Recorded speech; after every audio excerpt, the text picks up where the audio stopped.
happy to be back playing a competitive match. It's been a few weeks, and it was a nice break in a way, but you're always, after so many weeks of practicing, you're just eager to get back on the court. The tournament almost seems a little bit easier because the practice is a little bit shorter, you're getting ready to play matches, and it's so much better than having practice weeks, to be honest. But I was happy with the way it came out, and never played my opponent before, and a lefty, conditions weren't exactly perfect, so overall I thought I played steady. There's a lot of room for improvement, that's for sure. What were the last few weeks like for you? You were obviously dropped out of the two tournaments. Yeah. Yeah, well, I went to Montreal and I was supposed to play a practice there and supposed to play the next day, but I woke up and I had a stomach bug for a few days and wasn't feeling really good, and I had some tests done, some blood work and some ultrasound stuff, and they just said I should probably rest, and then I went home and took Cincinnati off as well. I think it was just a sign that I needed a few weeks off. Feeling better? Oh yeah, I'm fine. Why all those tests were just a stomach bug? Did you think there was something bigger than that? Yeah. Why? I don't know. Just because of the pain I was having, it was really weird, and they told me I was fine and not pregnant. I was like, thank you. Can I get my money back?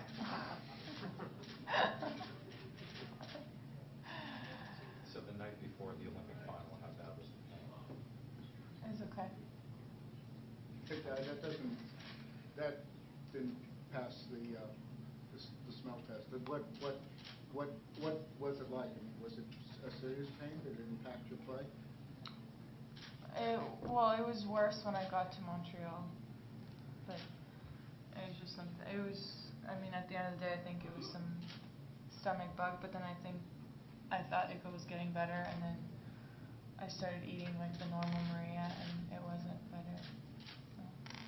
Well, let's now talk about the important things in life. Sharapova, after all the development, all the planning, the trips to Spain, it's finally going to come out, if I understand correctly. But there's a little bit of a problem. There's a guy named Roger Federer who's got his London's truffles.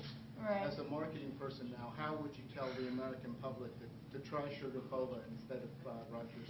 Well, that's chocolate, and mine are gummies and gumballs, so it's kind of like, what's your preference? That's made in Switzerland. This is made in Spain. So, no, a lot of differences. Both are quite different. I'm just happy that it's finally over with. I've worked on it for a long time, and there's not much to be done from my end in a way except promote it and letting the world know about it. So ultimately, can a gumball stand up to a truffle? It depends what your preference is. Like mid-afternoon, I'm not a big truffle person, more of a gum girl. But it depends what everybody likes. Maria, it sounds like you were hurting at the Olympics, but I wanted to ask you, when you get into a thing where you lose like that, is it one of those things that you just hit the delete button on it the second you walk off the court, or is it something that sticks with you until you can get back on the court again? No, it doesn't stick with you because personally, I've been part of many different types of matches in my career, and looking back at that week, it was really special. It was so hectic, and it was the busiest week out of the year for me in terms of playing back-to-back and the emotions of the opening ceremony, and then kind of putting everything together and going out and trying to compete, and it was an incredible experience, and although I would have loved to be the champion there, for me to be a first-time Olympian and to leave with a silver medal and carry the flag for my country, and of course I would have loved to win gold, but those things happen and you move on and then go to the next tournament. Were you actually able to get to sleep at night after you carried the flag? Some of the other athletes were saying that it was so exciting by the time they got back to another call that they were so jazzed up they couldn't even rest. No, I don't know about anybody else, but after a 2-kilometer walk to the stadium and back, I had no problem sleeping. And that must have been an incredible experience for you. I don't know, 80,000 people. It was. Yeah, but what went through your mind as you were carrying the flag around the track? Well, I actually had hoped it was a little bit more windy, so it kind of blow on its own, but then I was walking and it really wasn't, so I felt like I actually had to like hold it, make sure it was waving around and wasn't getting caught on the pole. But it wasn't as heavy as I had expected, and the walk was a lot faster than I had thought it would be. But it was a great experience. I went to the village like 4 hours before just to walk around, and I've never been part of that, so I really wanted to get to see everything and take pictures. And I spent like a few hours in the dormitories, and then we were getting ready in advance, and then walking, and it was like a whole half day, maybe 7-8 hours. But I look back and I was like, where did the time go? So quick. Maria, since the comeback, you've reached the final of the other 3 slams, but there hasn't been as good. So what Right. would it mean just to actually be able to make a run somewhere to the second week?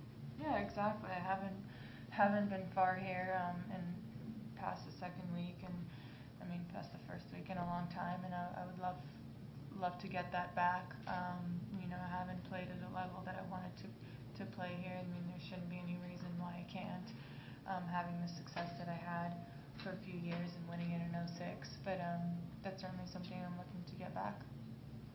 Maria, obviously the test went well in Montreal, and it turned out it was a stomach bug of some sort, but what sort of, what was going through your mind when you were feeling the pain like that? I mean, it must have been pretty serious to need all that, or it must have at least felt like it was. I don't think we should make this much more dramatic than it was. I mean, at the time I was being drama, but I'm fine. I was fine.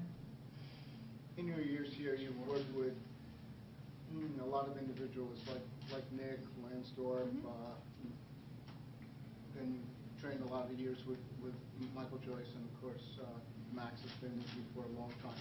How would you compare the American sort of culture of sports in America and training to that in Russia, and Russian tennis players? Can you compare the two in any way? Just the training in general?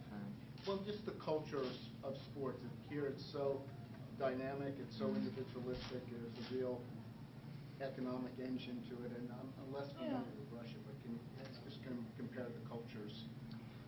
Yeah, I mean, obviously a lot has changed and since I was starting to play tennis there, but I mean, tennis has grown a lot, and other sports have, and economically there's a lot more support. But in terms of athletes and how they're brought up, I mean, I think there's certainly much less choices in Russia, and I think there are a lot more opportunities in this country, which makes it incredible on one side, but then you could get to a point where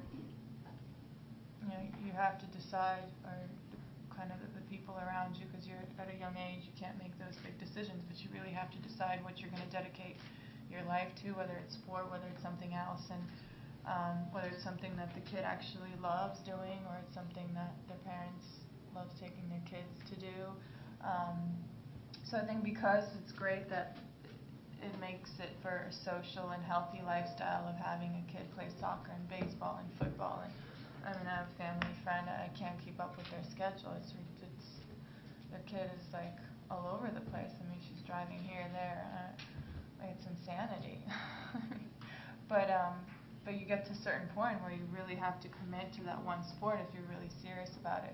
And in Russia, I just don't think financially we had those opportunities to have so many options, but also the parents were working 24/7, and I don't think they could afford a nanny to drive them back and forth, so it's really committing themselves to that one particular sport or area. And it doesn't have to be a sport, it can be a certain educational part, but I think they focused extra on that. Maria, if you become a mom, would you bring your kid to an academy if you like an academy environment?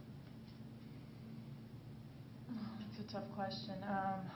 I mean, obviously, if my kid wants to play sport and I feel like that would be beneficial to the kid, then yes, but I hope not.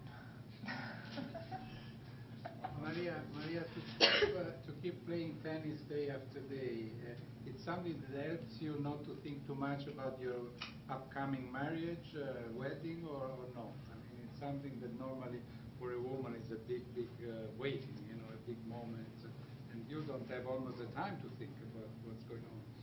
Well, I don't, because I don't have a wedding coming up in November. That's not true, so. No? No.